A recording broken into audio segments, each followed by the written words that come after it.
החיידק הליקובקטר פילוריס, שנתגלה למעשה בשנות ה-80, בניגוד לחיידקים אחרים, הוא מצליח לשרוד בקיבה, למרות מצאי העיכול החומציים, וזאת בזכות יכולתו לפרק את האוריה וליצור ממנה אמוניה.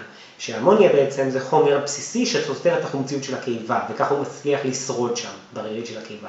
החיידק הליקובקטר פילורי, שנצמד לתאי האפיטל בקיבה, יוצר סביבה תגובה דלקתית, וכתוצאה מכך גורם לתאים בקיבה להרס, בתאים שמסביבו להרס, הוא עשוי לגרום גם כאמור לקיב קיבה, לאולקוס.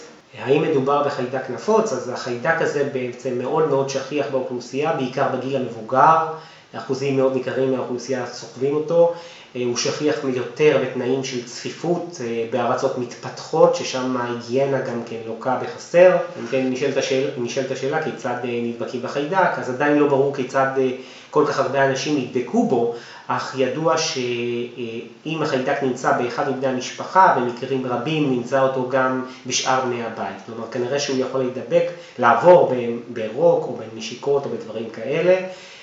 דרך הדבקה היא כנראה דרך רוק, למשל של בעלי חיים משותפים, כגון כלב וכו', שמנשק את בעל החיים ומלקק אותו וזה עקב היגיינה.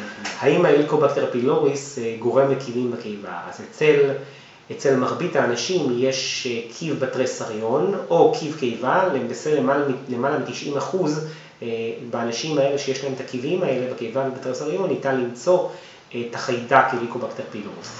כיצד ניתן לדעת אם החיידק הזה נמצא אצלנו בקיבה? אז דרך פשוטה יותר היא היום להבחן באמצעות תבחין נשיפה. אותו מטופל נושף בתוך צינורית, ושם מודדים את כמות דו תחמוצת הפחמן באוויר הננשף. מאחר והחיידק מייצר דו תחמוצת פחמן משלו, ניתן להסיק את כמות הנפלטת מהחיידק, אם החיידק בעצם מצוי בקיבה, אז אפשר למדוד את זה, ואז יודעים אם זה חיובי או שלילי.